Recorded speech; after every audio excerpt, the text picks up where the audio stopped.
Mes amis, bien le bonjour.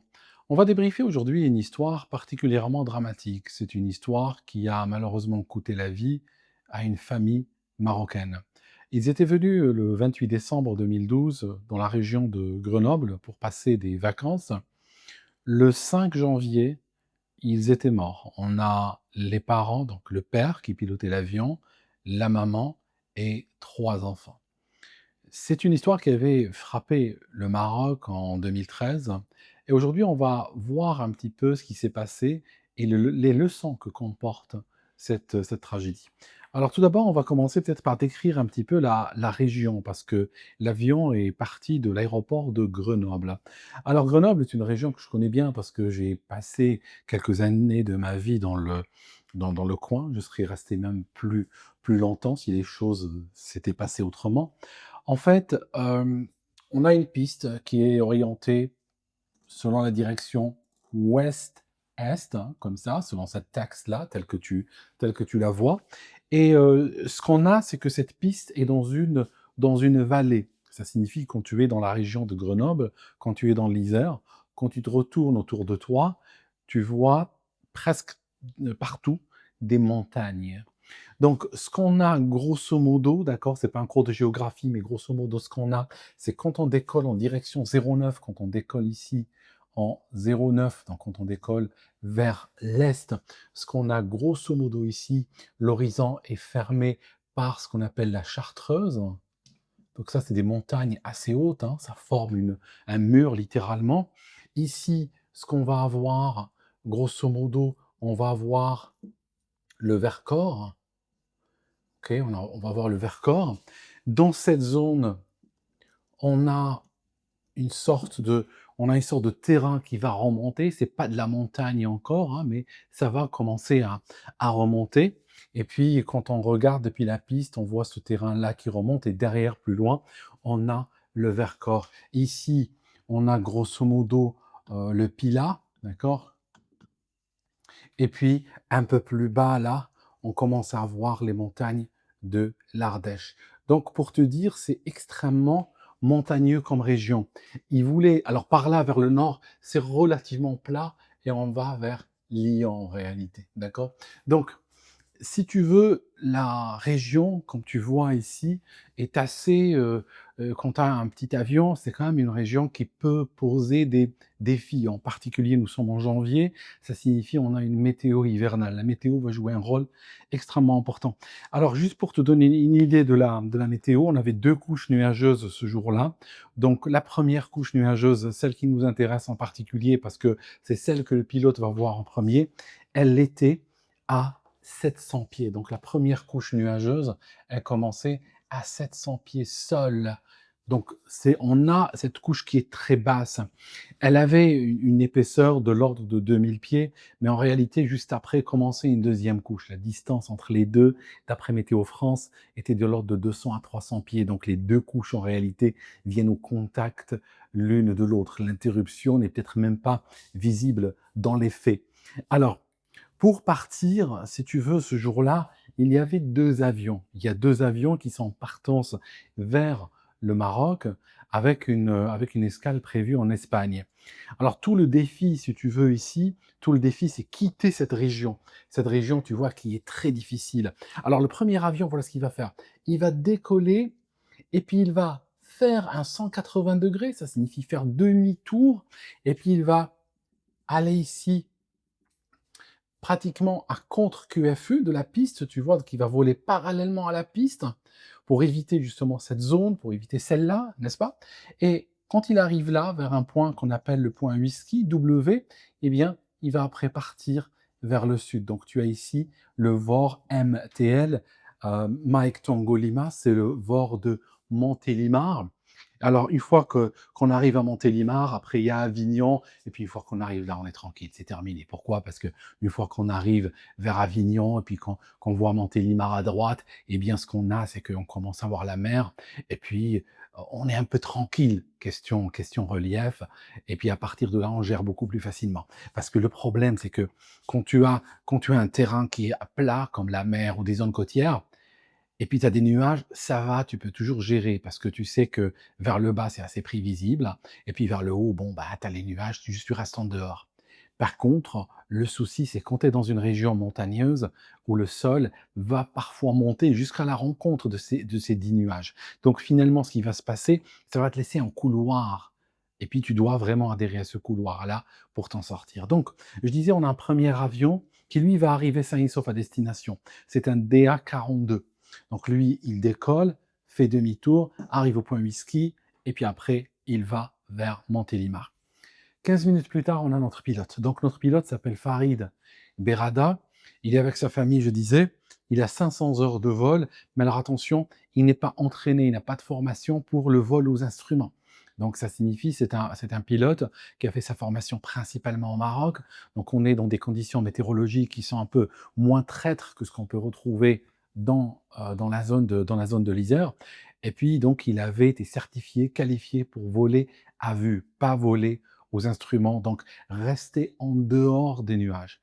S'il rentre dans les nuages, bon, bah voilà, c'est une situation déjà pré-catastrophique.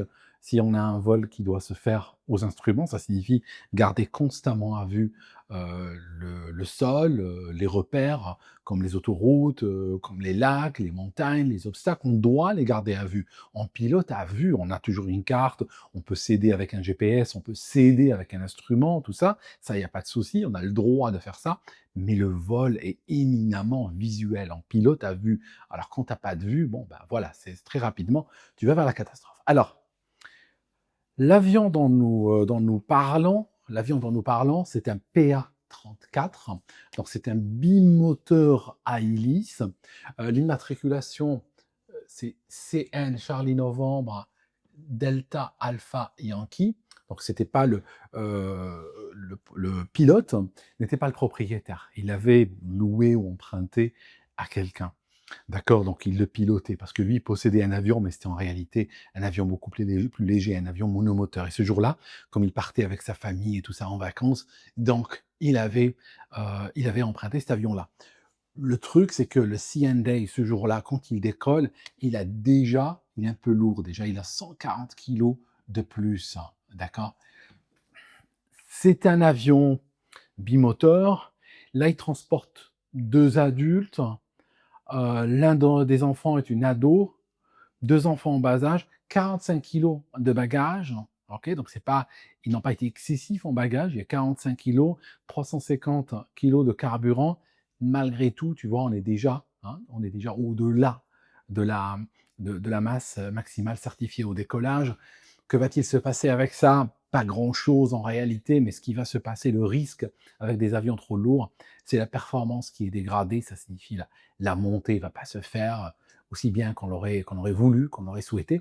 Et en fait, l'autre problème également, c'est qu'en cas de panne moteur, va gérer un avion avec un moteur en panne et puis qui est surchargé. Là, il n'y a pas de garantie. Là, il peut pas particulièrement aller au sol. Donc, on va continuer. Ce qu'on a, c'est que 15 minutes après le départ du premier avion, c'était, j'ai dit, c'est le CNTSA, Tango Charlie Alpha, c'est un DA-42, d'accord? C'est un DA-42, c'est un bimoteur également, beaucoup plus moderne que le PA-34. Donc, ce qui se passe, c'est que notre avion va décoller 15 minutes après le premier. Donc, le premier part, 15 minutes plus tard, le second, qui est celui qui nous intéresse, va donc partir. Alors, ce qu'il fait, c'est que d'après l'entraînement qu'il a eu, ce pilote, sur cet avion, il va décoller et assez rapidement, il va enclencher le pilote automatique. C'est une formation qui est assez courante. On va trouver ça aux États-Unis, en Europe, partout. On va enseigner aux gens, tu décolles, tu mets le pilote automatique. C'est ce que font les compagnies aériennes en réalité, hein. Si tu as un Airbus A380 d'Emirates qui décolle, les gars, ils vont pas piloter à la main pendant très longtemps. Assez rapidement, ils vont enclencher le pilote automatique. Mais il y a une différence, c'est qu'eux, si jamais le pilote automatique saute, hein, pour une raison ou une autre, ils sont capables de piloter manuellement, y compris dans les nuages. Ça, c'est le premier point. Deuxième point, Et ils ont plusieurs pilotes automatiques, hein. Il y a des chaînes redondantes qui assurent que le pilote automatique va fonctionner déjà. Le problème dans les petits avions, c'est que les pilotes automatiques, c'est un peu le parent pauvre des systèmes et on retrouve des pilotes automatiques qui ont plus ou moins bonne, mauvaise performance. Ce n'est pas quelque chose haute fidélité. Donc ça, il faut vraiment garder en tête. Alors, ce qu'on a, c'est que notre appareil décolle et pourquoi je dis pilote automatique, pourquoi on le sait, il n'y a pas de boîte noire dans cette histoire, mais pourquoi on le sait, c'est que quand on regarde le tracé radar des avions, on peut savoir s'ils sont pilotés par pilote automatique ou par pilote humain. La différence, c'est qu'un pilote humain, tu fais comme tu veux. Si tu es en train de piloter à la main, tu vas régulièrement voir que ton altitude a peut-être baissé un peu, tu vas corriger, tu vas voir que ta route, ton vol est en train de partir ou ton cap que tu voulais est parti légèrement, donc tu corriges. Ça fait des micro-corrections sans arrêt qui se voient au radar. Alors que quand on a un pilote automatique qui a les commandes, c'est relativement net, hein, ça fait des tracés jolis sur une carte, c'est parfait avec peu ou pas de variation, donc on le sait. Ok, donc notre pilote décolle et assez rapidement, il va enclencher le pilote automatique quelque part ici, mettons, d'accord? Il va enclencher le pilote automatique. Dans ce cas-là, ce qu'on va avoir, c'est un virage qui va entamer à droite pour aller comme ceci. Donc, l'idée, si tu veux, ce virage, quand on regarde, il est grosso modo, je dirais grosso modo, heu, 210 degrés. J'ai fait faire des tests en simulateur. Donc 210 degrés, ça correspond, ça le rapport de BEA le suggère, ça correspond à un direct vers Montélimar. Ça veut dire quoi, vers le vol de Montélimar? Ça signifie le pilote automatique avait probablement une programmation de type nav, donc il était programmé, donc les routes étaient programmées, donc décollage, après direct Montélimar, après direct le vol AVN Avignon, etc. Donc quand il a été enclenché en mode nav, l'avion a pris un virage très joli et après il a pris une ligne droite tout en montant et là il est rentré dans le nuage pour aller directement sur Montélimar. Juste un détail, pourquoi l'avion a pu décoller alors qu'on n'a pas les minima VFR. En fait, il y a un standard qu'on appelle, on parle souvent, on dit il y a deux modes de vol, il y a deux règles de vol si tu veux. Il y a le VFR, vol visuel, d'accord, dans des conditions visuelles, et on a le vol IFR, c'est vol aux instruments. Maintenant, il y a quelque chose qui est entre les deux. Honnêtement, je n'ai jamais vu quelqu'un le faire, d'accord? Et je pense pas que ça devrait exister. Ça existe probablement parce qu'anciennement, ça avait une raison d'être. Ça existe parce que ça tombe dans les examens. Mais honnêtement, si vous voulez vivre longtemps, je vous conseille d'enlever ça complètement de votre pratique de tous les jours. Ce qu'on appelle le VFR spécial. C'est que des fois, on n'a pas les conditions VFR, on a des conditions inférieures au VFR. Et donc, qu'est-ce qu'on fait? On peut demander l'autorisation d'un VFR spécial au contrôleur aérien. Ça peut être accordé ou pas, généralement il n'y a pas de raison qu'il ne l'accorde pas, mais attention, c'est sous la responsabilité du pilote, pas du contrôleur. Donc là, notre pilote est parti avec une autorisation de type SVFR. Maintenant, j'aimerais profiter de ce passage pour vous dire peut-être quelque chose au sujet de cette histoire. C'est qu'il y a un angle mort dans la sécurité aérienne. Pourquoi?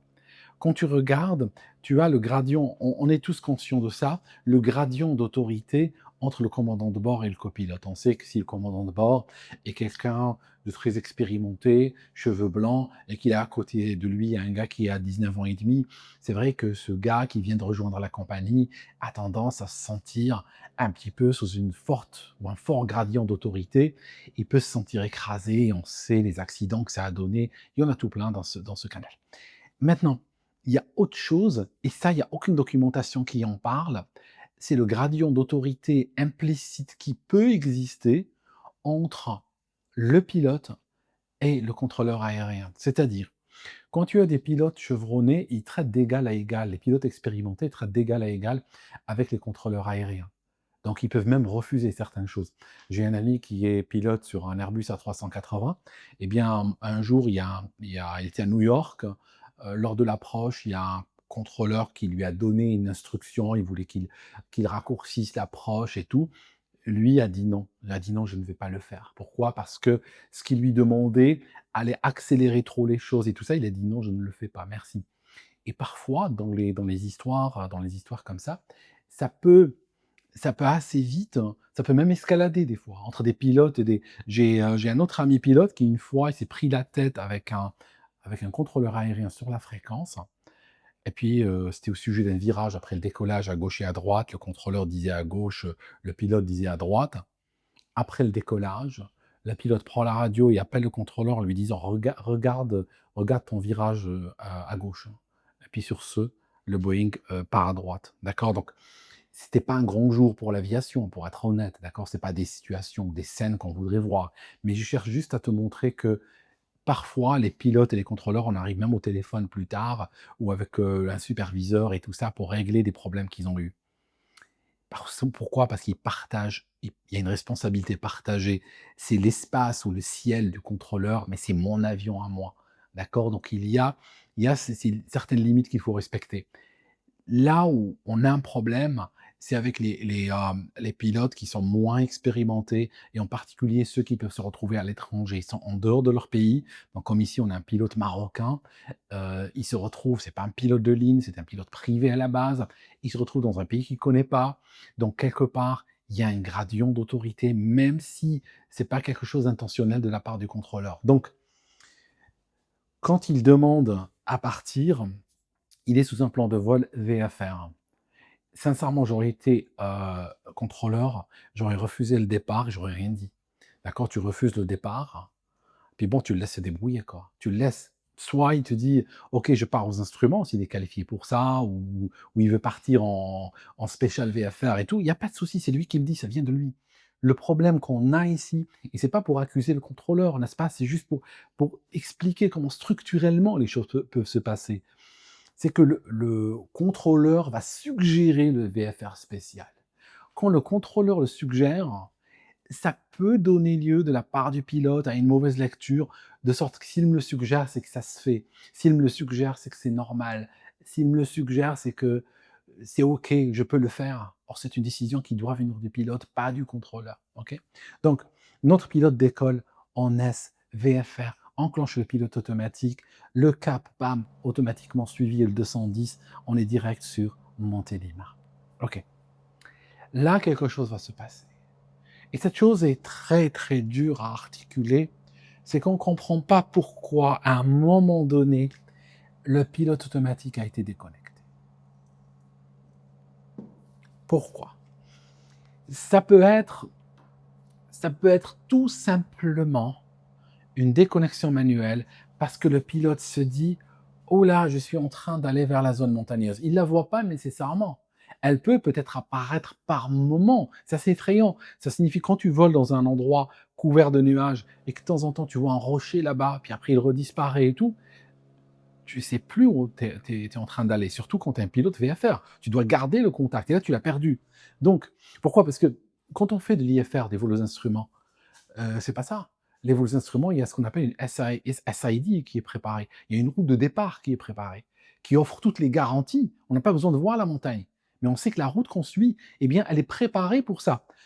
Mais quand on part en VFR, il y a un degré d'improvisation quand même. Donc, notre pilote ici va déconnecter le pilote automatique, ou bien le pilote automatique se déconnecte. La raison, c'est que potentiellement, peut-être, qu'à ce moment-là, il se dit, c'est peut-être pas une bonne idée de voler sur cette zone avec le terrain qui monte. Peut-être qu'il vaut mieux faire ça et aller vers le point whisky. Peut-être c'est ce qu'il voulait faire, hein, qui sait. Peut-être qu'il voulait changer, hein, se dire c'est peut-être pas bien de couper comme ça. Entre nous, s'il avait coupé comme ça, s'il avait continué au cap direct sur Montélimar, en fermant les yeux, il serait arrivé à Montélimar sans encombre, ok? Parce que le terrain ici est impressionnant, mais il ne monte pas tant que ça. Donc malgré tout, il serait passé au-dessus du relief, ok? Donc mais Ça, c'est peut-être pas une information qu'il avait sur l'instant. OK, la seule chose dont il se rappelle, c'est qu'il est dans la région et puis il s'est entouré de montagnes, ce qui fait qu'il a envie de revenir dans la vallée. Potentiellement, je dis ça potentiellement, on ne sait pas. Ou peut-être, hein, l'autre option, c'est que peut-être le pilote automatique a sauté tout seul, hein, ça arrive, hein. Il y a un cas dans cette histoire, dans ce canal, c'est un Pilatus et il y a une famille également qui a été décimée par ça, hein. Donc c'était un Pilatus, c'est pareil, hein. Ce qui s'est passé, c'est que le pilote automatique les a lâchés en plein vol. On ne sait pas trop pourquoi, on ne sait pas. D'accord? Regardez la vidéo, vous allez voir avec quelques hypothèses, mais ça peut arriver. Il te lâche, voilà, il te lâche, tu es tout seul. Donc, que se passe-t-il? À partir de ce moment-là, on est en pilotage manuel. Voilà, on est en pilotage manuel. Ce qui se passe ici, le type de scène qu'on a est très connu, très décrite, ce qu'on appelle le passage de VMC en IMC. Ça signifie un passage du vol, de conditions de vol à vue, aux conditions de vol aux instruments de manière intempestive. Ça tue tout le temps, ça tue chaque année, ça tue des gens. Rappelez-vous, en 2013, on a le frère du chanteur Julien Clerc. Il s'est tué, il volait dans la vallée de la Loire, il avait été sur un DA40, un avion monomoteur, il avait deux passagers avec lui, ils allaient à la Baule. Voilà, à un moment donné, les nuages baissaient, baissaient, baissaient, ils sont rentrés dedans, et puis la seule chose qu'on sait, c'est que plus tard, l'avion est sorti, dans une situation désespérée, et puis il s'est ramassé. Les 3 sont morts. Ça tue tout le temps. La plupart des cas, ça déchiffre un TSB, la plupart des cas, ça arrive en route. 70% arrivent en route. 70% de cette scène-là arrive en croisière. Pourquoi? Parce que les gens sont en train de voler, puis soudainement, les conditions se dégradent autour d'eux. Seulement 12% de ces situations-là arrivent au départ. D'accord? Seulement 12%. Pourquoi? Parce que les pilotes, en général, sont assez entraînés pour reconnaître que la situation n'est pas bonne et ne partent pas. D'accord? Mais ça peut arriver. Il y a le site de l'AOP, l'Association des pilotes américains. Il donne un exemple d'un pilote qui ne pouvait même pas voir, un pilote en VFR, il ne pouvait même pas voir les taxiways, il ne pouvait même pas voir, trouver la piste, tellement les conditions étaient mauvaises, tellement il y avait du brouillard et tout ça. Il a demandé un follow me car, il lui a envoyé un véhicule, et puis il a suivi le véhicule jusqu'à la piste. Il y avait une famille dans l'avion aussi. Il a décollé, passé le seuil de piste, il a fini dans un champ un peu plus loin, tuant tout le monde. Ok, donc c'est rare, mais ça arrive au décollage, hein, c'est le cas précis là nous avons. Donc le vol entier va durer 5 minutes pour information, d'accord? À partir du décollage, hein, à partir du décollage, lâcher des freins, il y a 5 minutes, hein, 5 minutes jusqu'à l'impact. L'impact ici, ça sera autour d'un village qui s'appelle Saint-Joire, hein, ici quelque part, il y a un petit village qui s'appelle Saint-Joire. Et puis l'impact a eu lieu là. Alors c'est quoi le dernier comment l'avion s'est comporté? En fait, il est parti dans un virage en spirale, ce qu'on appelle la spirale de la mort, des fois, ou la spirale du cimetière, d'accord, en anglais. Si tu veux, c'est un virage qui est fait comme ceci. Ça sur le plan horizontal, et l'avion est en train de descendre. Alors, comment ça marche? Ça marche comme ça. J'ai un avion là, je vais te montrer. Regarde. Ça, c'est un avion. Ok, j'ai pris un avion de ligne, mais ça change rien. L'aérodynamique est la même. C'est un DC-10. Ça. Est tombé. Sincèrement, il est tombé. C'est la femme de ménage l'a cassé, donc je suis en train de tenter de le réparer. Elle était très désolée. Je lui ai dit, t'inquiète pas, c'est un DC-10. On a l'habitude avec ces avions-là. Alors regarde, ce qui se passe. Tu es en train de voler dans un avion. Il y a il y a des petites micro-perturbations. L'avion se retrouve incliné à 20 degrés. Qu'est-ce qu'il fait une fois qu'il est incliné à 20 degrés? Bah forcément, regarde, ça c'est la portance. Tu vois bien que la portance maintenant, elle est plus orientée verticalement, elle est orientée comme ça. Donc il y a moins de portance qui porte, si tu veux. Qu'est-ce qu'il fait l'avion? Le nez va baisser, il va commencer à descendre. D'accord? Forcément, forcément. Un avion qui s'incline. Si tu es dans un avion, peu importe la taille, il est équilibré, tout ça, il est parfaitement équilibré, compensé et tout, tu l'inclines de 20 degrés, tu fais rien d'autre, il va descendre. Qu'est-ce qu'on fait en virage? En virage, on tire sur le manche, hein, c'est ça, on tire sur le manche pour compenser cette tendance à l'avion à descendre. Et s'il le faut, on rajoute même les gaz, d'accord? Donc, si on s'incline beaucoup. Maintenant, si on est en train de voler, l'avion s'incline, il commence à descendre, qu'est-ce qu'on fait? Si c'était une inclinaison non souhaitée, on va pas tirer sur le manche, on va plutôt ramener les ailes à l'horizontale. Quand on ramène les ailes à l'horizontale, l'avion, automatiquement, il revient là où il était avant. Il cesse de descendre. Bon, ça, c'est quand on a de la vision, c'est quand on a de la visie, hein. Si quelqu'un regarde une carte, après il lève les yeux, il voit que l'avion est un peu incliné en train de descendre, il prend le manche, il donne un petit coup, tac, l'avion revient à l'horizontale, ça se calme. Maintenant, voilà ce qui se passe quand les gens rentrent dans les nuages alors qu'ils ne sont pas entraînés. Il y a une statistique qui dit qu'ils perdent le contrôle en moyenne en 178 secondes, juste moins de 3 minutes. C'est une statistique assez ancienne qui date d'une étude qui a été faite en 1954 sur des avions. Les avions, pilotes peu entraînés, perdent, le contrôle, perdent le sens de la situation, perdent l'horizon, perdent le référence, perdent le contrôle de l'appareil entre 20 à 400 secondes, grosso modo, avec une moyenne qui a été retenue de l'ordre de 3 minutes. En hélicoptère, c'est 56 secondes, d'accord? C'est plus difficile. C'est une étude assez ancienne, hein, des années 50, mais grosso modo, il n'y a aucune raison de penser qu'aujourd'hui, les choses soient différentes. Alors, je disais que ce qui se passe, voilà comment on va au cimetière. Et c'est assez rarement expliqué. J'ai pas pu trouver de texte qui explique ça et tout. Donc, je vais vous donner cette explication. Regarde, l'avion s'incline. Qu'est-ce qu'on fait? Il y a deux manières de le ramener à d'arrêter la chute, elle à l'horizontale, ou bien, deuxième, on tire sur le manche. C'est là le problème. C'est que les pilotes, quand ils rentrent dans le nuage, quand ils ne sont pas entraînés à cela, ce qui va se passer, c'est que ils n'utilisent pas correctement leurs instruments. Au bout d'un moment, l'avion s'incline gentiment. Ils peuvent ne pas le voir quand l'avion s'incline.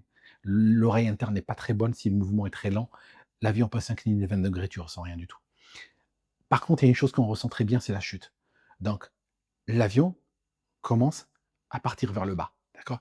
Quand on a cette chute, on le sent dans son estomac, on le sent très bien. Donc, qu'est-ce qu'on fait? On corrige instinctivement en tirant sur le manche. Donc, on tire sur le manche. Et ce qui va se passer, c'est que quand on tire sur le manche, on va augmenter l'incidence. Si on rajoute pas de gaz, l'avion aura tendance à descendre encore plus. Donc on tire, et souvent ce qui va se passer, c'est que les pilotes commencent à corriger de manière anarchique et parfois augmentent même augmentent l'inclinaison. Quand ils augmentent l'inclinaison, l'avion a tendance à tomber encore plus vite. Pour compenser cette chute, ils tirent sur le manche. Ils voient une chose, ils voient la vitesse augmenter. Tu sais, ça fait comme de l'eau, ça fait comme de l'eau dans un évier qui est en train de se vider. Comme ça. Plus la spirale est serrée, plus la vitesse augmente, hein, d'accord?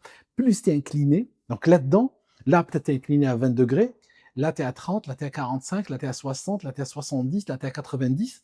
Donc plus on est à l'intérieur de la spirale, plus l'avion est incliné.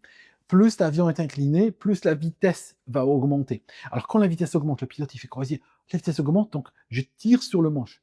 Mais tirer sur le manche sur un avion qui est comme ceci ne va pas du tout contrôler l'altitude. On va juste serrer le virage de plus en plus, rajouter de l'accélération. L'accélération va faire quoi? L'accélération va créer une verticale locale, va créer une verticale locale parce que on va sentir, deux choses. On va sentir ceci.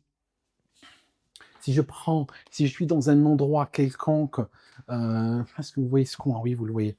Si je prends ici, j'ai ça, c'est la gravité terrestre, hein, je vais rajouter une accélération comme ceci, et après mon accélération résultante, c'est ça, d'accord? Ça, c'est l'accélération résultante, tu la vois, et ça, c'est ma verticale locale. Ce que je ressens dans mon corps, ce que je ressens dans mes oreilles, dans mon cerveau, dans mes sens, c'est que ça, c'est la verticale. Alors qu'en réalité, mon avion, il est incliné comme ça, tu vois? Mais je sens qu'il est vertical. Au passage, si tu as un verre d'eau, ou tu as une bouteille d'eau dans le cockpit, l'eau sera horizontale. D'accord? Tu peux faire ça, aller même à 80 degrés, l'eau sera horizontale. L'eau, tu as la bouteille, regarde, tu as la bouteille, l'eau, elle ne va pas, l'eau, elle ne va pas. Il y a une étiquette ici, elle est tombée exactement, voilà, la loi de Murphy. Alors regarde, la bouteille, ne crois surtout pas que si l'avion s'incline, eh ben elle va faire ça. Non, elle fait pas ça du tout. Elle fait pas ça parce que l'eau va réagir selon la verticale locale. Regarde, je vais te faire un truc, d'accord? Tu vois bien que l'eau n'est pas tombée, regarde. Je fais ça, est-ce que l'eau est tombée? Attends, là, je fais lentement. je le fais rapidement, tu vois bien que l'eau ne tombe pas. Tu peux prendre une bouteille, hein, tu mets un fil, tu la fais tourner, tu verras, tu prends même une caméra qui prend beaucoup d'images par seconde, et tu arrêtes et tu vas voir que l'eau, la bouteille est là comme ça, et l'eau reste au fond de la bouteille, d'accord? L'eau ne parce qu'il y a beaucoup de gens qui disent: «Oui, mais pourquoi on regarde pas une bouteille d'eau dans un» ça marche pas l'histoire de la bouteille d'eau. La bouteille d'eau, c'est comment ton oreille interne fonctionne, parce que ton oreille interne, c'est de l'eau, d'accord? Donc la bouteille d'eau se trompe, ton oreille interne se trompe, tes sens se trompent, les instruments ont raison.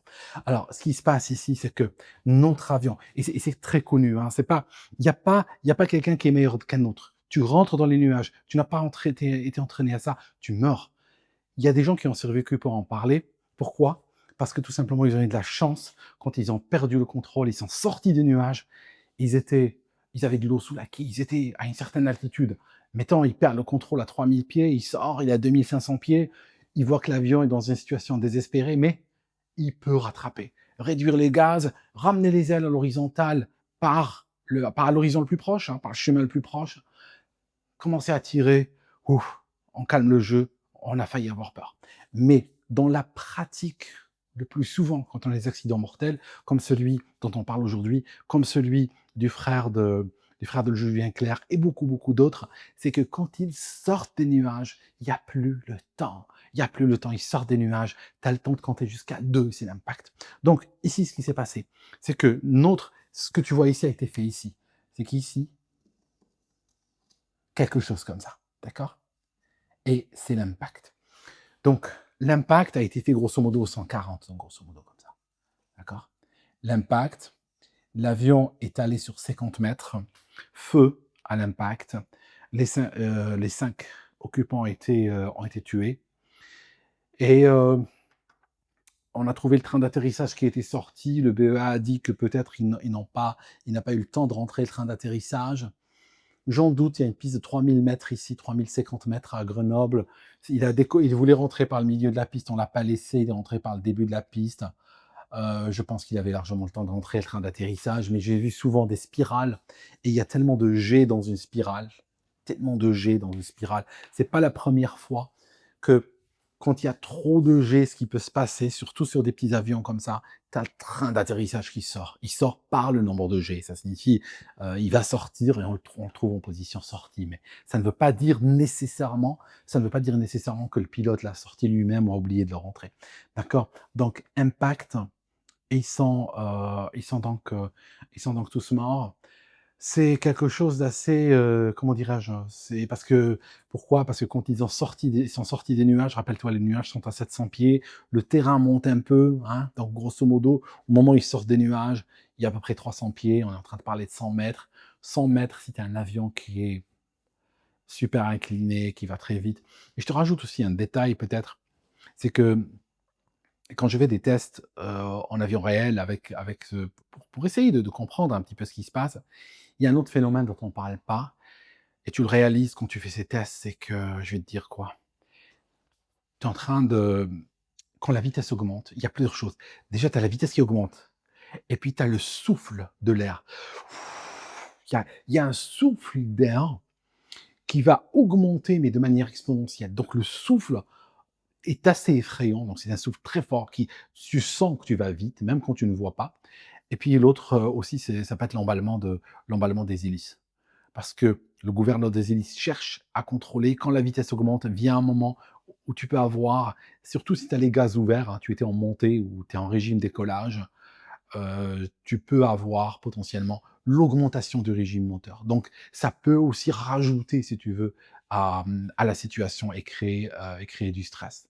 C'est clair, encore une fois, que si on sort des nuages et qu'on a assez de hauteur, le pilote voit, il comprend tout de suite ce qui s'est passé. Là, il peut corriger, mais le plus souvent, comme dans ce cas-là, non, tu corriges rien du tout.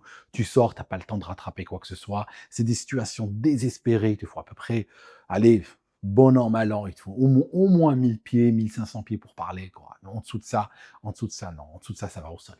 Donc, voilà mes amis, comme nous sommes au mois de janvier, et au mois de janvier, ce qui tue le plus souvent, c'est ça, VMC, IMC. Ce qui tue aussi, c'est le givrage. Faites très attention au givrage, il faut que je fasse une vidéo ou deux sur ça. Donc, et la sensibilisation, on va pas s'arrêter là. d'autres dossiers qui viendront pour réitérer ce point, pour taper sur ce clou, pour que ça finisse par rentrer parce que visiblement les aéroclubs ne font pas assez. Donc on va essayer de faire le boulot sur YouTube.